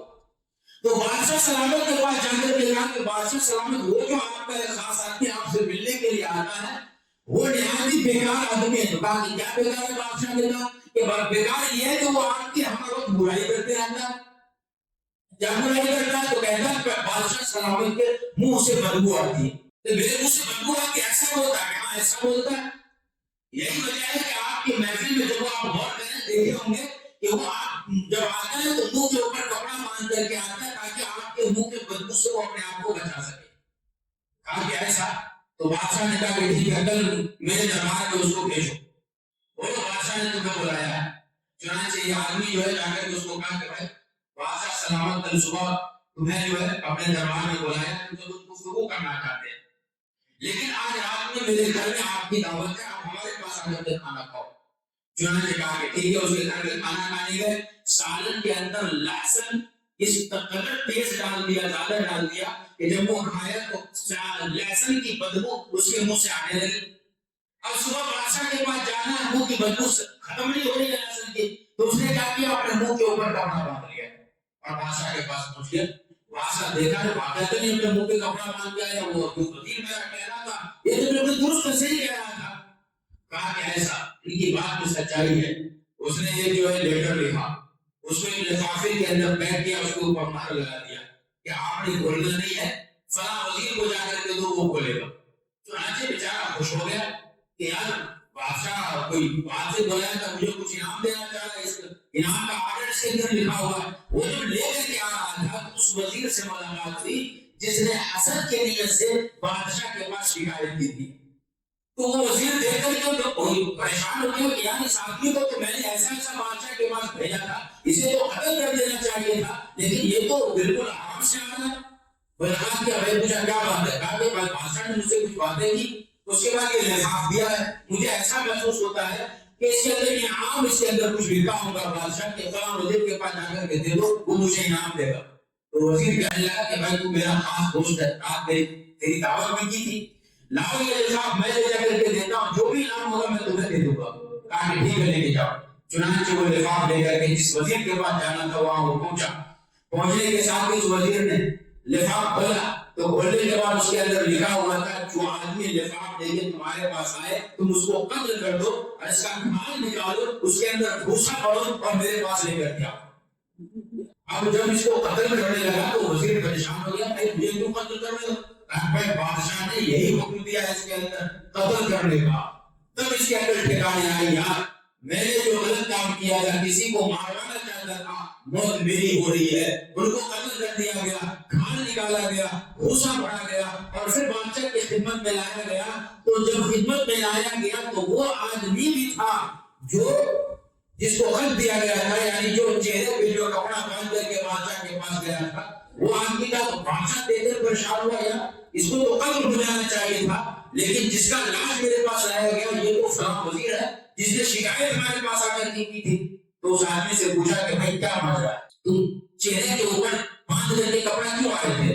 تو کہا کہ جس کا قتل ہوا ہے اس نے اپنے گھر میں میری دعوت کی تھی اور اس نے مجھے لہسن کھلایا تھا، لہسن کی بدبو میرے منہ میں آ رہی تھی اور آپ نے خبر بھیجی تھی کہ بادشاہ سلامت کے پاس جانے کے ملنا ہے، میں نے سوچا کہ کپڑا رکھ لیتا ہوں، آپ سے بات کرنے کی صورت میں کہیں میرے منہ کی بدبو سے آپ کو پریشانی نہ ہو، اس واسطے میں نے کپڑا رکھ رکھا تھا، باندھ رکھا تھا۔ تو بادشاہ نے کہا کہ دیکھو کون کس کو مروانا چاہ رہا تھا، کس کی موت ہو گئی۔ تو حسد کرنے والا دنیا کے اندر جل کر کے رہ جاتا ہے، وہ آگے نہیں بڑھتا، اور جب کوئی بڑھنا چاہتا ہے اس کو جب وہ ٹانگ پر لے کھینچنا چاہتا ہے تو ایسی صورت میں اللہ تبارک و تعالیٰ اس طریقہ پر ان کا معاملہ کرتا ہے۔ تو جو کوئی حسد کرنے والا ہے، جلن اور کینہ رکھنے والا ہے، اللہ تبارک و تعالیٰ اس مبارک رات کے اندر اس کی بھی مغفرت نہیں فرمائے گا۔ اس واسطے ہمیں چاہیے کہ ہم ان تمام چیزوں سے توبہ کریں۔ اس کے بعد ایک آخری آدمی، ساتواں آدمی جو ہے وہ ٹخنوں سے نیچے پائجامہ پہننے والا، شلوار ہو، تہمد ہو، پینٹ ہو، جو بھی ہو، وہ ٹخنوں سے نیچے جو پہنتا ہے، یہ ٹخنا یہ اڑی ہوئی ہڈی اسے کہا جاتا ہے، اس سے نیچے اگر آپ نے پہنا ہے تو نبی کریم صلی اللہ علیہ وسلم نے کہا کہ اللہ تبارک و تعالیٰ اس سے ناراض ہوتا ہے اور اللہ تبارک و تعالیٰ آج کی رات میں ان کی بخشش نہیں فرماتا۔ آج ہم نوجوانوں کے اندر ایسا ہے کہ مجمعین مکمل طور پر پہنچا جو زمینوں کو لگ رہا ہے۔ اگر مسجد میں اپنے گھر کے آنگن اور صحن میں پہنچا دینے کی ضرورت پیش آئے تو 10-15 نوجوانوں کو لین سے اٹھا دو اور نیچے کا حصہ جو پائجامہ پینٹ کا اسے گیلا کر دو، بولو چلو، تو پوچھا مارنے کی ضرورت نہیں پڑے گی، زمین خود بہت صاف ہو جائے گا، اتنا زیادہ نیچے جو پائجامہ لٹکا ہوا ہوتا ہے۔ تو ایسے پائجامہ لٹکانے والوں کی مغفرت اللہ تبارک و تعالیٰ آج کی رات میں میرے دوست کو نہیں فرماتا۔ چلیے بہت ٹائم ہو گیا، تو یہ مبارک رات ہے، لیکن ہم جب توبہ کریں گے تو اللہ تبارک و تعالیٰ ہمارے توبہ کو انشاءاللہ ضرور قبول فرمائے گا۔ اس لیے آج توبہ کی رات ہے، ہم آنا توبہ کریں۔ توبہ کا دروازہ اللہ تبارک و تعالیٰ نے کھول رکھا ہے، توبہ کے دروازے کو اللہ تبارک و تعالیٰ نے کھول رکھا ہے، لہٰذا ہمیں چاہیے کہ ہم توبہ کریں، اور توبہ کریں گے تو اللہ ہمارے گناہوں کو معاف فرمائے گا۔ اللہ ہم سبوں کو توبہ کی توفیق عطا فرمائے۔ دیکھیے اب آگے 2-3 بات آپ کے سامنے رکھ رہا ہوں، ان میں سے ایک بات یہ ہے کہ انشاءاللہ جو لوگ بھی قبرستان جانا چاہتے ہیں وہ قبرستان ضرور جائیے، وہاں جا کر کے اپنے مرحومین کے لیے دعائیں کیجیے۔ قبرستان جانا کوئی فرض واجب نہیں ہے، کوئی لوگ سمجھتے ہیں کہ قبرستان نہیں ہے تو ہماری شب برات ادھوری رہ جائے گی، ایسا کچھ بھی نہیں ہے۔ قبرستان اگر آپ جائیں گے تو آپ کی مرضی، نہیں جائیں گے تو کوئی بھی گناہ کا کام نہیں ہے۔ ویسے تو روز قبرستان جا کر کے آخرت کو یاد کرنی ہے، تو انشاءاللہ جو بھی قبرستان جانا ہے تو انشاءاللہ باقی دعا کے بعد جو ہے آپ ادھر جا سکتے ہیں قبرستان۔ اور دوسری بات یہ ہے کہ ہمیں ان راتوں میں نوافل زیادہ سے زیادہ پڑھنی ہے، نوافل پڑھیے۔ ابھی دعا کے بعد جس کا وضو نہیں ہے وضو کر لیجیے، قرآن کریم کی تلاوت کیجیے، ذکر و اذکار سبحان اللہ الحمدللہ اللہ اکبر یہ جو ہے پڑھیے۔ پھر اس کے علاوہ قرآن کریم کی تلاوت اور نفل نماز پڑھیے۔ نفل نماز میں سب سے بہتر آج کی رات میں جو کہ اللہ نے وقت بھی دیا ہے، فرصت بھی دی ہے، تو ہم صلاۃ التسبیح پڑھیں۔ صلاۃ التسبیح کے بارے میں نبی کریم صلی اللہ علیہ وسلم نے ارشاد فرمایا، اپنے چچا حضرت عباس رضی اللہ تعالیٰ عنہ سے بیان فرمایا کہ چچا جان ایک ایسی نماز آپ کو میں بتا دوں، اس نماز کو اگر آپ پڑھیں گے تو اللہ تعالیٰ آپ کے اگلے اور پچھلے سارے گناہ معاف فرما دیں گے۔ تو حضرت عباس نے کہا کہ ضرور بتائیے، تو نبی کریم صلی اللہ علیہ وسلم نے کہا کہ وہ صلاۃ التسبیح ہے۔ صلاۃ التسبیح 4 رکعت نماز ہے۔ طریقہ معلوم آپ لوگوں کو یا بتا دوں؟ بتاؤ گے؟ ایک بار بتلاتا ہوں، غور سے سنیے۔ دیکھیں نیت دل کے ارادے کا نام ہے، زبان سے اگر نیت کرنی ہے تو آپ ایسا کیجیے، میں نیت کرتا ہوں 4 رکعت صلاۃ التسبیح کی اللہ کے واسطے، رخ میرا کعبہ شریف اللہ اکبر، اس طریقہ پر آپ جو ہے نیت کیجیے۔ اب نیت کر لینے کے بعد اللہ اکبر کہیے، تکبیر تحریمہ، اور ہاتھ کو باندھ لیجیے۔ ہاتھ جب باندھیں گے تو سب سے پہلے ثنا پڑھیں گے، ثنا پڑھنے کے بعد 15 دفعہ ایک تسبیح پڑھنی ہے، سبحان اللہ والحمد للہ ولا الہ الا اللہ واللہ اکبر، یہاں تک پڑھنا. پڑھیے سبحان اللہ والحمد للہ ولا الہ الا اللہ واللہ اکبر، یہاں تک پڑھنی ہے. ثنا پڑھنے کے بعد 15 دفعہ اس تسبیح کو پڑھنی ہے. پھر 15 دفعہ پڑھنے کے بعد اعوذ باللہ بسم اللہ پڑھیے، سورہ فاتحہ کی تلاوت اور ضم سورہ ملائیے. سورہ ملانے کے بعد 10 دفعہ پھر اس تسبیح کو پڑھنی ہے. 25 ہو گیا. پھر اس کے بعد اللہ اکبر کہتے ہوئے رکوع میں جائیے، رکوع کی تسبیح پڑھیے. رکوع کی تسبیح پڑھنے کے بعد پھر 10 دفعہ اس تسبیح کو پڑھیے. 35 ہو گیا. پھر اس کے بعد رکوع سے اٹھیے، سمع اللہ لمن حمدہ ربنا لک الحمد، یہ کہنے کے بعد پھر جو ہے 10 دفعہ اس تسبیح کو پڑھیے. کتنے ہو گئے؟ 45. درجوں سے بولیے گا. پھر اس کے بعد اللہ اکبر کہتے ہوئے سجدے کے اندر جائیے، سجدے کی تسبیح پڑھیے سبحان ربی الاعلی. پھر اس کے بعد 10 دفعہ اس تسبیح کو پڑھیے. کتنے ہو گئے؟ 55. پھر سجدے سے اٹھیے، اللہ اکبر کہہ کر کے بیٹھیے جلسے کے اندر. پھر 10 دفعہ اس تسبیح کو پڑھیے. کتنے ہو گئے؟ 65. اس کے بعد پھر دوسرے سجدے میں جائیے، سجدے کی تسبیح سبحان ربی الاعلی کے بعد پھر 10 دفعہ اس تسبیح کو پڑھیے. کتنے ہو گئے؟ 75. تو ایک رکعت کے اندر 75 ہوگا اور 4 رکعت میں 300 دفعہ ہوگا. پھر اس کے بعد جب دوسری رکعت کے لیے کھڑے ہوئے، تیسری رکعت کے لیے اور چوتھی رکعت کے لیے، تو ہر رکعت کے اندر سب سے پہلے جو ہے آپ کو 15 دفعہ اس تسبیح کو پڑھنی ہے. پہلے 15 دفعہ اس تسبیح کو پڑھیے گا. پھر اس کے بعد سورہ فاتحہ کی تلاوت اور ضم سورہ کیجیے گا. پھر اس کے بعد 10 دفعہ جیسا میں بتایا اس طریقہ پر پڑھنا ہے. سمجھ میں آ گیا؟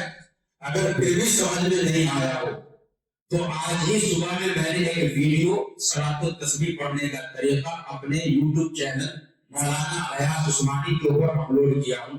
وہاں بھی جا کر کے آپ آرام سے دیکھ کر کے سیکھ کر کے پھر اس کے بعد پڑھ سکتے ہیں. یہ ہو گیا. اس کے بعد اگلے دن روزہ رکھنے کی بات ہے. اللہ ہم سبوں کو توفیق عطا فرمائے. اگر ہمیں ایک ہی روزہ رکھنا ہے تو کل کا روزہ جو ہے رکھیے. یہ روزہ رکھنا مستحب ہے، کوئی فرض نہیں ہے، کوئی واجب نہیں ہے. مستحب کا مطلب یہ ہے کہ پسندیدہ عمل ہے اللہ کے نبی کا. اللہ تبارک و تعالیٰ اگر ہم رکھیں گے تو ہمیں ثواب ملے گا، اگر ہم نہیں رکھیں گے تو کوئی گناہ بھی نہیں ہوگا. نبی کریم صلی اللہ علیہ وسلم شعبان کے مہینہ میں کثرت سے روزہ یعنی زیادہ سے زیادہ روزہ رکھا کرتے اور چاند کے ہر مہینہ کے 3 روزہ 13، 14 اور 15 تاریخ کا روزہ رکھا کرتے تھے. کل چاند کی 15 تاریخ ہے، اس کو ایام 20 کہا جاتا ہے. تو ہم جب روزہ رکھیں تو اس ارادے سے رکھیں کہ نبی کریم صلی اللہ علیہ وسلم ایام 20 کا روزہ رکھا کرتے تھے، لہذا ہم بھی روزہ رکھتے ہیں. تو اس سنت کو زندہ کرنے کا ثواب اللہ تبارک و تعالیٰ ہمیں اور آپ کو عطا فرمائے انشاءاللہ. سحری کا آخری وقت 5:25 ہے. سحری کا آخری وقت 5:25 ہے. اس سے پہلے آپ نے سحری سے خارج ہو جانا. تو آپ کو اگر نیند آئے تو آپ بے شک آرام بھی کیجیے. پھر تھوڑی سی نیند لے کر کے اٹھیے، پھر تہجد کی نماز پڑھیے، پھر سحری وغیرہ کیجیے. فجر کی نماز جماعت کے ساتھ ضرور پڑھیں. حضرت عثمان بن عفان رضی اللہ تعالیٰ عنہ حدیث بیان فرماتے ہیں اللہ کے نبی نے ارشاد فرمایا جو عشاء کی نماز جماعت سے پڑھے گا اور پھر اس کے بعد سو جائے گا تو آدھی رات عبادت کا ثواب ملے گا. پھر فجر کی نماز جماعت سے پڑھے گا تو پھر اس کو بھی آدھی رات جماعت کا ثواب ملے گا، آدھی عبادت کا ثواب ملے گا. تو اب جو شخص عشاء اور فجر دونوں جماعت کے ساتھ پڑھے گا تو پوری رات اس کو عبادت کا ثواب ملے گا. لہذا ہمارا الحمدللہ عشاء کی نماز جماعت کے ساتھ پڑھیں اور پھر کچھ عبادت اور کچھ دیر بیٹھے بھی محفل کے اندر. اس محفل کو فرشتے بھیجے ہوئے ہیں تو آدھی رات کو عبادت کا ثواب انشاءاللہ مل گیا اور پھر فجر ہم پڑھ لیں گے تو انشاءاللہ پوری رات عبادت کا ثواب ملے گا. ہم تک لوگ کیا کرتے ہیں فجر تک کہتے ضرور ہیں لیکن اس کے بعد سحری کرنے کے بعد ہم جا کر کے سو جاتے ہیں، یا پھر ہم محفلوں میں بیٹھتے ہیں جلسہ جب ختم ہوتا ہے تو دوستوں کے ساتھ چائے پانی پہ جا کر کے ہم بیٹھ کر کے باتیں کرتے ہیں، یا پھر گاڑیوں پہ بیٹھ کر کے ہم ریس لگاتے ہیں، یا پھر کہیں ایسی جگہ پہ جاتے ہیں جہاں پہ پٹاخے وغیرہ چھوڑے جاتے ہیں. یہ تمام چیزیں کرتے ہیں. ان تمام چیزوں سے علماء کرام نے منع فرمایا اور نبی کریم صلی اللہ علیہ وسلم سے کوئی کبھی اس طرح کی چیز ہے جو ثابت نہیں ہے کہ آپ صحابہ کرام کے ساتھ بیٹھ کر کے دنیا کی باتیں کر رہے ہو. چبوترے پہ جا کر کے ہم بیٹھے ہوئے ہیں اور موبائل دیکھ رہے ہیں، اس کے اندر ویڈیوز دیکھ رہے ہیں، دوستوں کے ساتھ ہم بات کر رہے ہیں. یہ تمام چیزیں اس رات کے اندر نہیں ہے. یہ رات جگنے کے لیے بلکہ عبادت کرنے کی رات ہے. ہم لوگوں نے جگنے کی رات مشہور کر دیا. ایک بچے سے ہم نے پوچھا کہ بیٹا تم رات میں کب تک جگے؟ تو کہتا مجھے صاحب پوری رات جگا۔ تو کیا کرے چکر کے؟ تو کہا کہ دوستوں کو بلایا اپنے دیوان خانے کے اندر، وہاں پہ بیٹھ کر کے ہم جو پوری رات ہمارے پاس دوست لوڈو کھیلے، پاس دوست جو ہے کیرم کھیلے۔ تو کیوں ہے یہ کام کیوں کرے؟ تو کہا کہ ممی پاپا نے کہا کہ بیٹا جگنے کی رات ہے، پوری رات جگنا ہے۔ تو یہ چیز اپنے بچوں کے سبب ہم نے بتا دیا کہ پوری رات جگنا ہے، لہٰذا کیسا بھی کر کے جگو، دوستوں سے بات کر کے جگو، کیرم کھیل کر کے جگو، لوڈو کھیل کر کے جگو، موبائل پہ گیم کھیل کر کے جگو، کیسا بھی جگو نہیں۔ یہ اصل عبادت کی رات ہے۔ جتنا جگنا ہے آپ جگیے، جتنا دیر جگ رہے ہیں آپ عبادت کریں، قرآن کریم کی تلاوت کریں، ذکر و اذکار کریں، نوافل پڑھیں۔ نیند آ جائے تو بے شک جا کر کے سو جائیں، پھر ہم جو ہے سحری کریں، فجر کی نماز پڑھیں، پھر اس کے بعد آپ ظہر تک سو جائیے، پورا دن آپ کے لیے، پھر ظہر کی نماز پڑھیے۔ میں کیا میرے دوستوں انہیں چند باتوں کے اوپر بات ختم کرتا ہوں۔ اللہ تعالیٰ ہم سبوں کو کہنے اور سننے سے زیادہ عمل کی توفیق عطا فرمائے، آمین۔ وآخر دعوانا الحمدللہ رب العالمین۔ میں اس کے اندر کچھ